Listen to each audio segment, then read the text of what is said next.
बंदगी सतनाम। बंदगी मेरे सदगुरु कबीर साहब को बंदगी, बंदगी धनी धर्मदास साहब को बंदगी, बंदगी गुरु नानक देव साहब, गुरु अंगद देव साहब, गुरु बीखा साहब, मलुकदास साहब, गरीबदास साहब, रविदास साहब, अचलूराम साहब, दादूदास साहब, बन्नानाथ साहब, मेरे सर्वे संतों को बंदगी, सकल हंस को बंदगी, साहेब बंदगी सतनाम।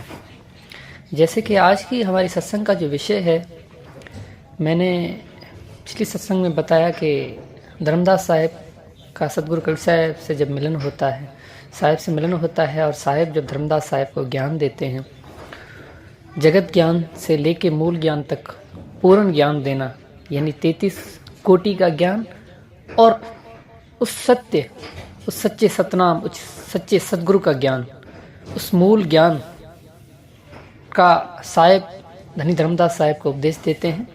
और धनी धर्मदास साहब को ये भी कहते हैं कि इस दोनों ज्ञानों को तुम लोगों को देखना, जो जिस ज्ञान के लायक है, तुम्हें लग रहा है कि इसकी बुद्धि इस ज्ञान को नहीं समझ सकती, इसके पास इतना विवेक नहीं है कि ये मूल ज्ञान को समझ सके, तो धर्मदास उससे छुपा के रखना और कपटियों से भी छुपा के रखना, जो सिर्फ और सिर्फ मूल ज्ञान हासिल करके गुरु बनने आए हैं और उनको उस सत्य से कोई लगाव नहीं है, यानी उस शब्द से कोई प्रीत नहीं है, उस सतनाम से कोई प्रीत नहीं है, उस मूल ज्ञान से कोई प्रीत नहीं है, लेकिन वो खुद गुरु बनने की इच्छा के कारण ही वो ज्ञान आपसे प्राप्त करना चाहते हैं। तो धर्मदास इनका ख्याल रखना, इसीलिए साहब ने बोला कि धर्मदास तो ये लाख दुआई, सार नाम बाहर न जाई, सार नाम बाहर जो पड़ी, पिछली पीढ़ी हंस न तरे।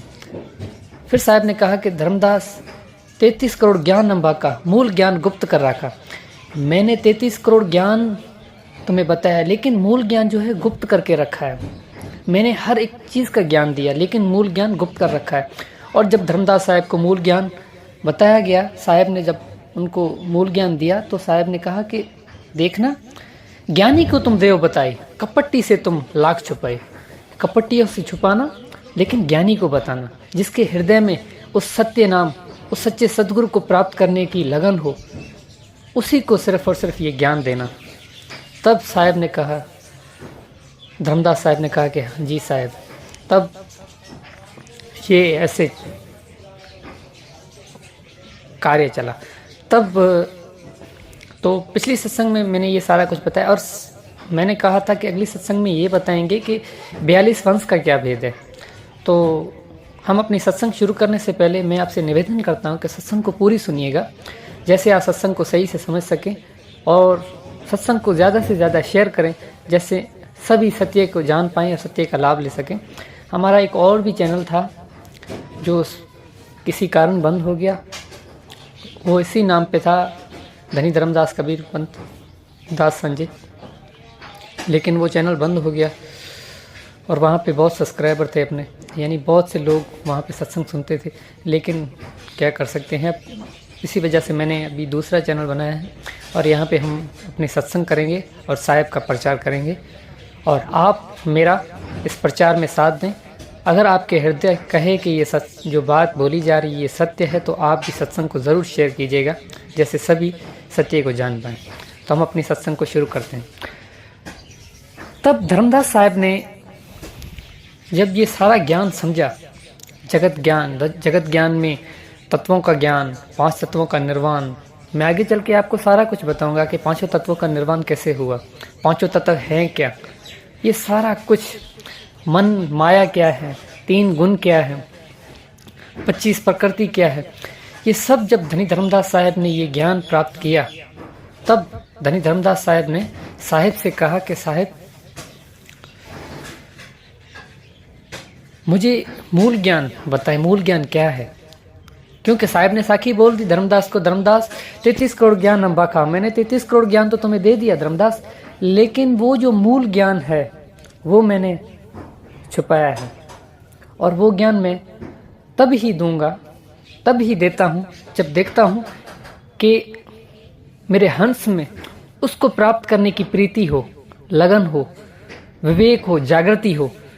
जिसके हृदय में जागृति जाग गई है जो विवेक के आधार से उसको प्राप्त करना चाहता है, मैं समझता हूँ कि इसके पास विवेक है और ये उस सत्य को समझ सकता है और सत्य को प्राप्त कर सकता है, तभी मैं मूल ज्ञान धर्मदास को देता हूँ।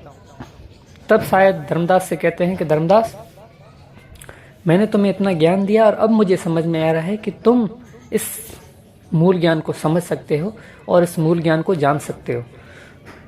तब साहब धनी धर्मदास साहब को मूल ज्ञान देते हैं। साहब कहते हैं कि धर्मदास, मूल ज्ञान जो है वो तुम ही हो। मूल ज्ञान का अर्थ है जड़, और तुम जड़ हो। मूल यानी जड़, यानी जड़ क्या है? तुम अपने आप को समझ क्या रहे हो धर्मदास? तब धर्मदास साहब ने विचार किया और कहा कि साहब, आप क्या कहना चाहते हैं, इसको थोड़ा आसान करके मुझे समझाएं। साहब ने कहा कि धर्मदास, तुम तन हो, तुम मन हो, तुम आत्मा हो, तुम जीव हो, तुम हो कौन? धर्मदास साहब ने कहा कि साहब, आप मुझे समझाएं कि मैं कौन हूं। साहब ने उनको समझाया कि धर्मदास, तन भी तुमसे है, मन भी तुमसे है। सत्य यह है कि तुम आत्मा हो, लेकिन तुम्हें यह लग रहा है कि तुम खुद को मन समझ रहे हो, खुद को तन समझ रहे हो। साहब ने कहा कि मन जाता है तो जाने दे, तो पकड़ के राख शरीर, क्या कर सके इकड़ा पड़ा कमान से, क्या कर सके तीर। कि धर्मदास, कि तुम मन को पकड़ने वाले हो। मन तुमसे है, तुम मन से नहीं हो। ये तन तुमसे है, तुम तन से नहीं हो। लेकिन भूल ये हो रही है कि मैं ये समझ रहा हूं कि मैं तन से हूं, मैं मन से हूं। हम मन को ही अपना कर्ता समझ के बैठ गए हैं, और यही हमारी सबसे बड़ी भूल है। तब साहब ने कहा कि धर्मदास, तुम आत्मा हो और अपने आप को जानो। और जब साहब ने आत्मिक ज्ञान दिया धर्मदास साहब को, क्योंकि आत्मज्ञान दिया नहीं जाता, आत्म ज्ञान एक विवेक की धारा है। जिस हृदय में विवेक आती है, जिस हृदय में प्रेम आता है, जिस हृदय में प्रीति आती है, जिस हृदय में लगन आती है, वो ही इस आत्मिक ज्ञान को समझ सकता है।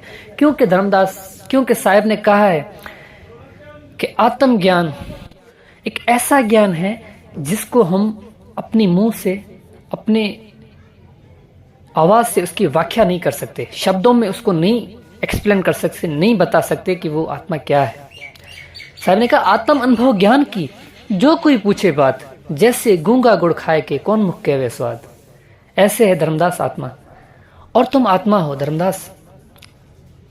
और इस भेद को समझ जाओ और जानो। तब साहब ने धर्मदास साहब को कहा कि कहां से आए, कहां जाओगे, खबर करो अपने तन की। सदगुरु मिले तो भेद बतावे, खोल जावे अंतर्गत के। कि धर्मदास, तुम कहां से आए हो और कहां जाओगे, खबर करो अपने तन की। अपने तन में विचार करो। ये मनुष्य शरीर तुम्हें मिला है, तुम 84 लाख जूनियों से इस मनुष्य शरीर को प्राप्त किया है। ये हमें कहा जा रहा है कि हमने 84 लाख जूनियां भोग के जब मनुष्य शरीर को प्राप्त करते हैं, तब हमें ये मनुष्य शरीर मिलता है। तो हमें विचार करना चाहिए, कहां से आए, कहां जाओगे, खबर करो अपने तन की। और सदगुरु मिले तो भेद बतावे, खोल जावे अंतर्गत की। कि विचार करो कहां से आए हो और कहां जाओगे। प्रथम तो ये विचार करो कि मैं कौन हूं, फिर ये विचार करो कि मैं कहां से आया हूं, फिर ये विचार करो कि मुझे कहां जाना है। मेरी बात याद रखना, जब आपको एक सवाल का जवाब मिल गया कि मैं कौन हूं, तब आपको उस दोनों सवालों का जवाब मिल ही जाएगा। क्योंकि आपा खोए आपको चीने, तब पावे पद निर्वाणा। जब अपने आप को खो के अपने आप को प्राप्त करोगे, तब ही उस निर्वाण पद को प्राप्त कर लोगे, तब ही सारे भेद जान लोगे। इसीलिए कहता हूं कि सिर्फ जिसने अपने आप को जाना उसने ही परमात्मा को जाना। तो ऐसे गुरु की हमें खोज करनी चाहिए जिसने अपने आप को जाना हो, और वो हमें भी ऐसी विधि दे, सैन दे, मार्ग दे जो हम भी अपने आप को जान सकें। तब धर्मदास साहब ने साहब से कहा कि साहब आप मुझे समझाएं। और साहब ने जब धर्मदास साहब को सारा ज्ञान दिया, और साहब को जब धर्मदास साहब को जब सब समझ में आ गया कि भाई क्या खेल है, मैं कहाँ से आया हूँ, कैसे आया हूँ। देखिए, मैं हर एक चीज़ नहीं बता सकता। उसका कारण ये है कि एक परंपरा है, उस परंपरा के आधार पे चला जाता है। मैं आगे चल के सारे भेद सत्संगों में खोल दूंगा, कुछ भी नहीं छुपाऊंगा, लेकिन थोड़ा आहिस्ते आहिस्ते, धीरे धीरे रे मना धीरे सब कुछ होए, माली सींचे सौ गड़ा ऋतु आए फल होए। अपने समय के आधार पे सब कुछ हो जाएगा, क्योंकि हर चीज़ समय पे निर्धारित की गई है। तो हम क्यों ये सोचें कि अभी के अभी हर चीज़ करें। तो ऐसा नहीं करना चाहिए, थोड़ा हमें वेट करना चाहिए और सत्संग को सुनना चाहिए। जैसे जैसे हम बात समझने लगेंगे, जैसे जैसे आपका विवेक जागेगा, मैं देखूंगा कि आपका विवेक बिल्कुल ही जागृत हो गया है, वैसे मैं आपको सारे भेद बताऊंगा। तब धर्मदास साहब ने साहब से इन सारे सवालों के जवाब लिए, और हृदय से सवालों के जवाब लिए। और जब उन सत्य को जाना, तब धर्मदास साहब ने साहब के शरण में आए और कहा कि साहब आपने आज मेरी आंख खोल दी, और आज मैंने उस परम सत्य को जाना है। नहीं तो मैं तो इतने समों से, इतने अनेकों युग बीत गए हैं, इतना समय हो गया है, मैंने कितने ही जन्म लिए, लेकिन ये ज्ञान नहीं प्राप्त कर पाया। लेकिन आज आपने मेरी आंख खोली और आपने मुझे वो मूल ज्ञान दिया जिससे मैं अपने आप को जान सकूं। तब धर्मदास साहब ने कहा कि धर्मदास, ये विधि है, जो विधि दी जाती है, जो सैन दी जाती है, वो सैन दी गई परंपरा के आधार से।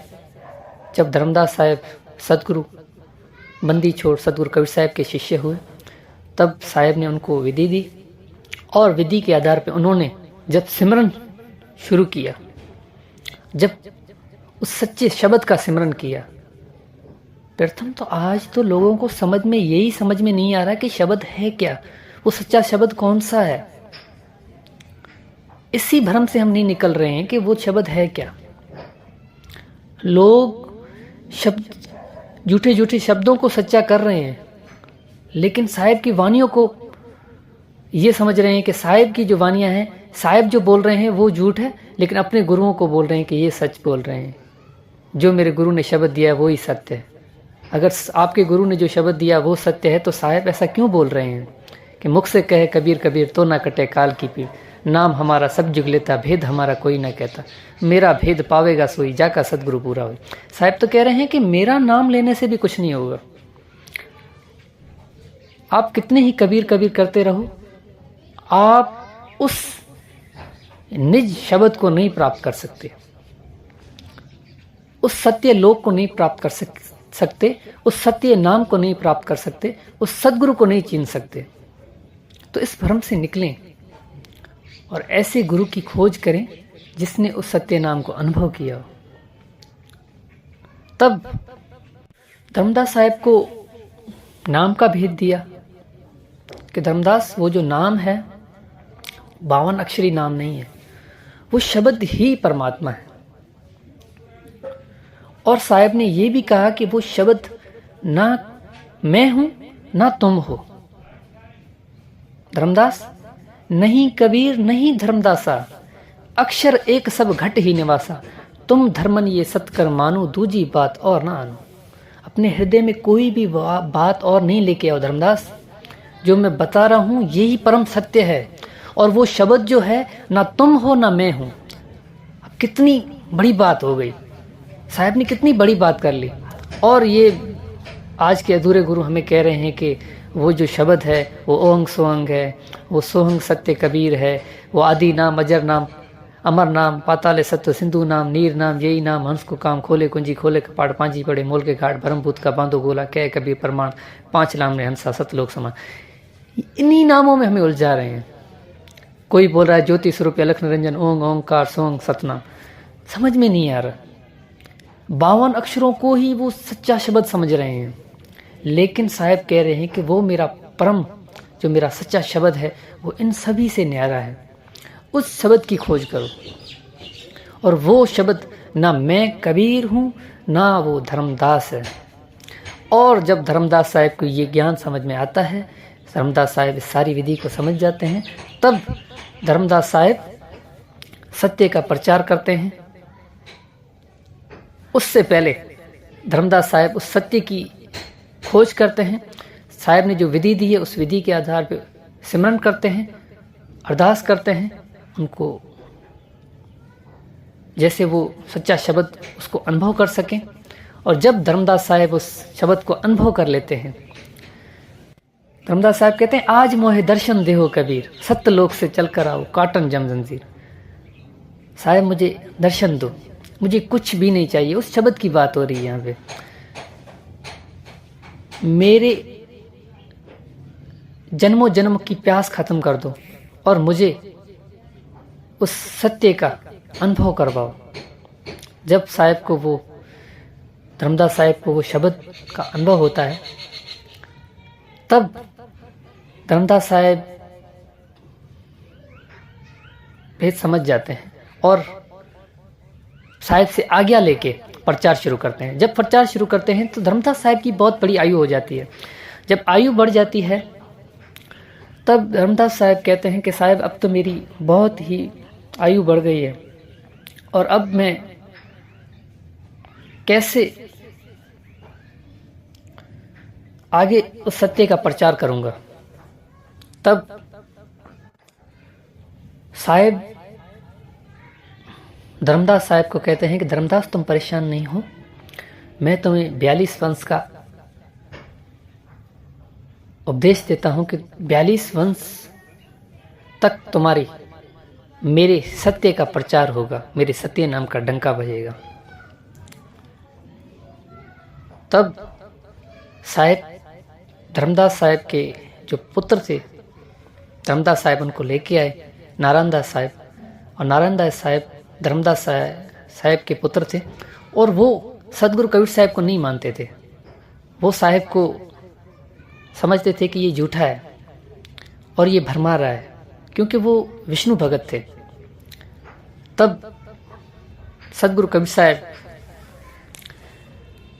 साहब धर्मदास से कहते हैं कि धर्मदास ये जो तुम्हारा पुत्र नारायण है ये विष्णु भगत है और ये मेरी बात कभी नहीं मानेगा।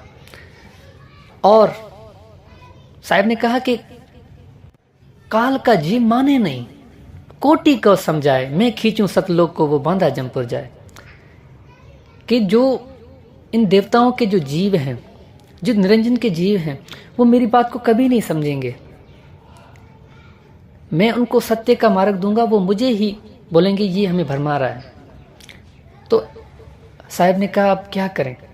तब साहब ने कहा कि तुम्हारे घर में एक पुत्र होगा चुरामणि नाम साहब से, वो मेरा शब्द पुत्र होगा, वो मेरा नाद वंश होगा और उसी से तुम्हारी वंश गादी चलेगी और वो ही उस सत्य शब्द का प्रचार करेगा। और ऐसे चलते चलते मेरे आपके 42 वंश तक प्रचार चलेगा। लेकिन एक और बात भी धर्मदास साहब ने कही कि धर्मदास एक बात याद रखना, आगे चल के तुम्हारे 42 वंश में भी वो सत्य का रहस्य नहीं रहेगा, वो सत्य का भेद नहीं रहेगा। तब मेरा नाद वंश यानी कि मेरा शब्द वंश जिस पे मैं कृपा करूंगा, मैं दया करूंगा, वो तुम्हारे उस वंशज को, तुम्हारे जो बूंद वंश है उनको सत्य का ज्ञान देंगे, ज्ञान यानी सत्य नाम का उपदेश देंगे। अगर उन्होंने उस सत्य को जाना, उस सच्चे शब्द की, उसकी बात को माना, तो वो भी उस शब्द को प्राप्त करेंगे और अपने शिष्य को भी प्राप्त करवाएंगे। अगर उन्होंने नहीं माना तो वो भी काल के दूत हो जाएंगे और काल के शरण में जाएंगे। तब धर्मदास साहब ने कहा कि साहब सही है। और ऐसे ही अब बहुत से लोग ये विचार कर रहे होंगे कि भाई मैं खुद धर्मदास की गद्दी से हूँ, लेकिन मेरे लिए प्रथम मेरे सदगुरु बंदी छोड़ सदगुरु कबीर साहब ही हैं, क्योंकि साहब ने जो बोल दिया वो ही पत्थर पे लीक वाली बात है। और साहब ने प्रमाण के साथ, मैं आगे चल के साहब की एक वाणी बताऊंगा, उसी वाणी में देखें आप, साहब ने उस वाणी में बोल दिया है कि धर्मदास तुम्हारे 42 वंश में भी आगे चल के मेरा सत्य का प्रचार नहीं होगा। और आज यही हो रहा है कि अब 42 वंश में भी उस सच्चे सतनाम का प्रचार नहीं हो रहा है, वो भी 52 अक्षरी नाम ही दे रहे हैं। वो ही हमें उन्हीं 52 अक्षरी नामों में उलझा रहे हैं जो काल के नाम ही हैं। नाम भले ही साहब के हों, लेकिन 52 अक्षर काल का जाल है। जब 52 का टूटे डोरा, सहजे छूटे काल चकोरा, फिर नहीं आवे फिर नहीं जावे, सार शब्द में रहे समावे। और उस सत्य नाम को जब ही समाओगे, तब जब ही प्राप्त करोगे जब 52 का डोर टूटेगा। साहेब ने तो इतने तक बोल दिया कि ना कबीर है, नहीं धर्मदास है, ना ही कबीर का नाम ही वो शब्द है, तो फिर तो बात खत्म हो गई ना। तो फिर आप क्यों इस भ्रम जाल में हो? तो कहने का भाव यही है कि हमें सिर्फ और सिर्फ सत्य से प्रीत करनी चाहिए, सत्य से लगन करनी चाहिए, और सारे जितने भी हमारे हृदय में अपने गुरु के प्रति ये आ रहा है कि भाई मेरा गुरु कैसे झूठा हो सकता है, ये कैसे हो सकता है, ये कैसे हो सकता है, इन बातों को छोड़ दें। जो सत्य है वो सत्य है। आपको सत्य को ग्रहण करना है और सत्य को सुनना है और सत्य को समझना है और सत्य को ही अनुभव करना है। क्योंकि जब तक सत्य को अनुभव नहीं कर सकते, जब तक आप, साहब ने कहा है कि गुरु सत्य, शिष्य सत्य, नाम सत्य होई, 3 सत्य जब एक होई, विश्व से अमृत होई।